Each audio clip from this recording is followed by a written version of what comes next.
দাদা বাইদেউসকল, ৰাজ্যৰ কৰ্মচাৰী আৰু পেঞ্চনাৰসকলৰ বাবে ভালেকেইটা গুৰুত্বপূৰ্ণ খবৰ প্ৰকাশ পাইছে। য'ত কৰ্মচাৰীসকলৰ দৰমহা বৃদ্ধিক লৈ লগতে ফিডমেন ফেক্টৰ কিমান হ'ব আৰু অংগনবাড়ী, আশা আৰু মধ্যাহ্ন ভোজনৰ কৰ্মীসকলৰ দৰমহা বৃদ্ধিক লৈ ফিড মেডিকেল এলাউন্স বৃদ্ধিক লৈ ভালেকেইটা গুৰুত্বপূৰ্ণ খবৰ প্ৰকাশ পাইছে। সেয়েহে ভিডিঅ'টো সম্পূৰ্ণ চাব।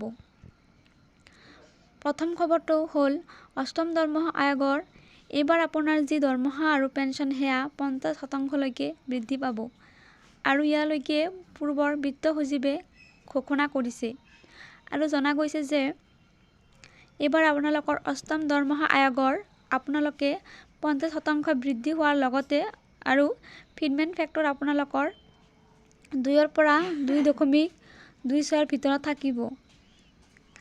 আন এক বিশেষ শেহতীয়া খবৰ দিবলৈ ওলাইছোঁ।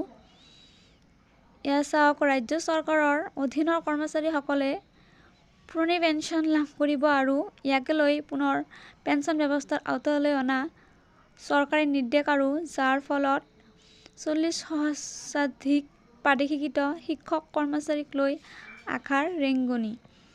আৰু সেয়েহে 40,000 প্ৰাদেশিক শিক্ষক কৰ্মচাৰীসকলে তেখেতসকলে পুৰণা পেঞ্চনৰ আওতাত আহিব বুলি ইয়াৰে জনা গৈছে।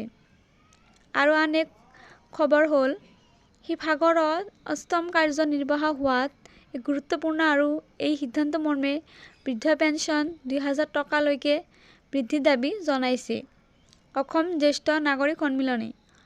আৰু তেখেতসকলে কৈছে যে বৰ্তমান সময়ত যি বৃদ্ধ পেঞ্চন দি আহিছে সেয়া একেবাৰে কম আৰু তেনে ক্ষেত্ৰত নাগৰিকসকলক যি বৃদ্ধ পেঞ্চন সেয়া 2,000 টকালৈকে বৃদ্ধিৰ দাবী জনাইছে অসম জ্যেষ্ঠ নাগৰিক সন্মিলনে।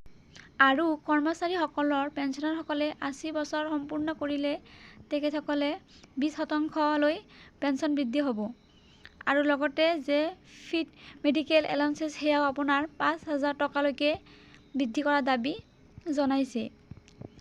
তো দাদা বাইদেউসকল, ভিডিঅ'টো ইমানেই আছিল। সেয়েহে কৰ্মচাৰীৰ প্ৰতিটো শেহতীয়া খবৰৰ বাবে লাইক এটা দি চেনেলটো ছাবস্ক্ৰাইব কৰিবলৈ নাপাহৰিব। ভিডিঅ'টো চোৱাৰ বাবে ধন্যবাদ।